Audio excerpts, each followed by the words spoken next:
Amazing. Hi, everyone. We're going to do the Friday market breakdown today.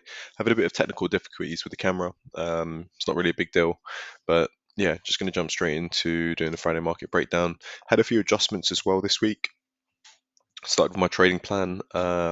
Essentially, reduced the amount of entries on it, created a whole new trading plan. Definitely previously, not saying that what I had was bad, but going through all of my live trades and kind of recaps in terms of a level of refinement, taking it to the next level. I took out a lot of things that weren't really benefiting me and I had a low strike rate on.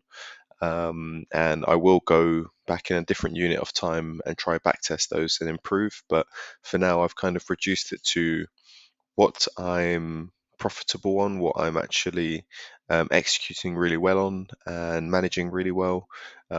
Management, not so much, but more so. I had two management styles before.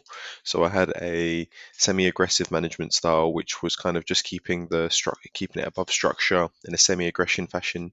When price moved, like the 90% rule, just being more aggressive, remaining patient, up in structure, and things like that. So I've kept that one, but I've also adjusted my second management style, which is my progressively more aggressive management style, which is as price progresses with structure and is deeper within the move, I'll be more aggressive with my management. So what I essentially mean is I'll lock in more percentage based upon where we are in structure and how we arrive there. Always checking the high time frame to ensure that we're not entering a higher probable larger pullback, being aware that the nature, the pair, the characteristics of the pair, and obviously other things like news and so forth. So yeah, just going to be more aggressive as price progresses. Just because kind of going back and looking over it, me being a bit too lenient, perhaps maybe that's the personality that I was kind of giving off before. Was I was just being a little bit more relaxed, um, kind of just hoping for those big winners essentially.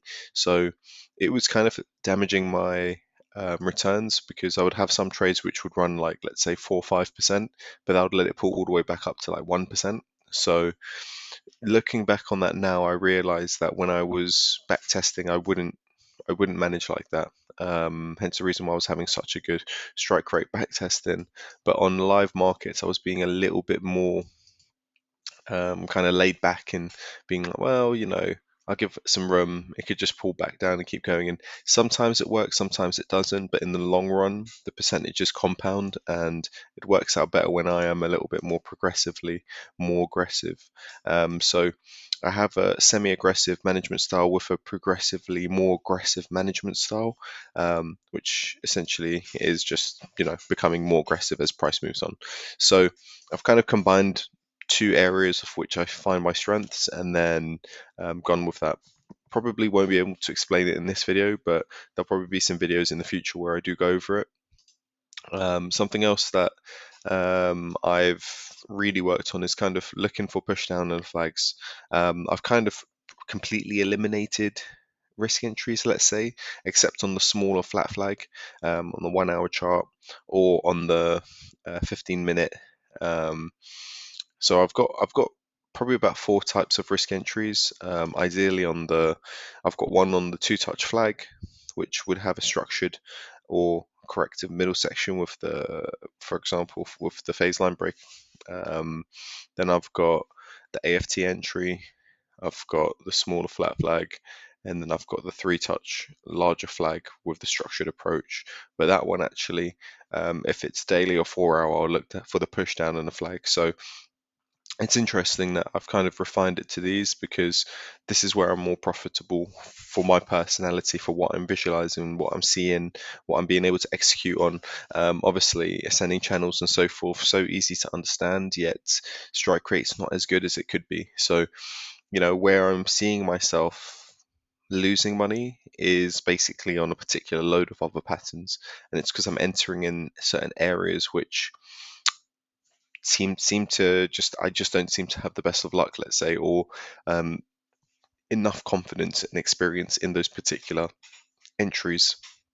It may have worked for backtesting, but the live markets are completely different. So yeah, essentially that's kind of where it leaves me now. But going to go straight into the Friday market breakdown. So it's going to be pretty fast and zoomed up, but yeah, I'm going to basically go through all the currency pairs. I'll probably go through the indices and commodities as well, and I'll zoom up by time 16, so it'll be really quick, and then jump straight back on it. So enjoy.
Apologies if you can hear me properly. USD yen is looking really good.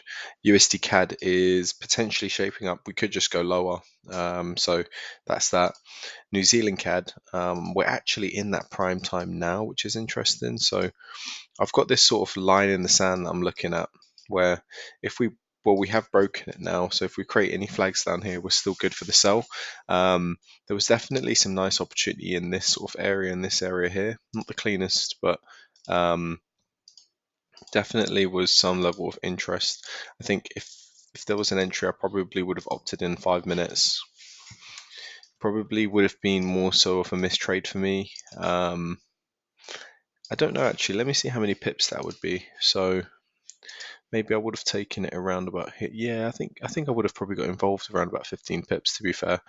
Um, it's not the easiest one because of this massive corrective, but it kind of gives me that head, left shoulder, right shoulder feel.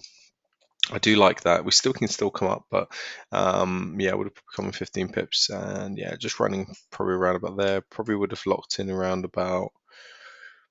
Yeah, probably would have been a little bit more aggressive at this point because we're in the line in the sand. So I think I'll be more so around about here, 2% locked in, 2.11. It does look like we're going to create this sort of flag down here, which I've got the forecast, but I won't be taking any entries, unfortunately. Perhaps maybe further down in the run once we have a little bit more commitment. But yeah, it's definitely prime. It's looking really nice for the sell. Yeah, so we'll see how that goes. So yeah, that's basically my Friday market breakdown now. Don't really have much else to kind of go into, but tomorrow I'll be doing a Saturday, and then on Sunday I'll release my Sunday market breakdown. So hopefully by next week we'll be super ready. I think so far I've been doing Friday, Saturday, Sunday. Because I've been doing it so much now, I feel like on the Friday I've been able to get a lot done, and on Saturday primarily when I'm going through in a new unit of time. Um, I don't need to spend as much time anymore, which is quite interesting because before I would tend to be spending maybe somewhere around about 8, 9 hours, maybe sometimes around about 10 hours in total um, on the Friday, Saturday, and Sunday. So what I'm finding now is I'm probably spending somewhere in between. So I'd say around about 3, 4, 5 hours, which is quite cool. So yeah, so roughly 5 hours. So I've done about a few hours today. I think I've gone from about 9 in the morning. Yeah, I started around about 9:30, and we're roughly around about 12. So yeah, it's been a few hours. I think probably around about 6 hours. I'll probably do it. So still, because of the consistency, I can already see that this is 4 hours of reduction time in there. I'm getting the analysis that I'm satisfied with. Obviously, nobody can predict the markets, but once again, we can forecast, and our of whatever we are forecasting can come to reality as well. So yeah, it's been a pretty good week. Just gonna kind of take a little break now, go enjoy myself, and then I'll come back to the charts closer to market close. Like I said, I'm not really going to take any trades today. Don't really feel like I want to. I think there's a lot of good things shaping up that we've seen on the charts. So at this moment in time, it's looking good. Just going to stay patient, wait till next week, and I think there'll be a lot of good entries.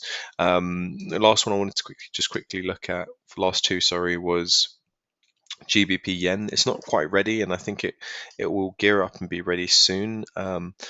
I'm contemplating putting it on watch next week. I don't think it's worth it. I think we might create a larger flag to go for that final push up, which is awesome. But what I'm more interested in is, can we get a final ending structure? It's not the cleanest of structures neither. So this might just be forming as a sort of tracement, and then we'll get something different like that. And then we might come in 1, 2, and then final touch 3, and I think that might be the gameplay. So that's one of the reasons I marked it as blue, because I really wanted to show its cards before I take an entry. But for now, I'm just using this as a reference point to kind of mark in that, negating that price there, and just saying, okay, got a middle section.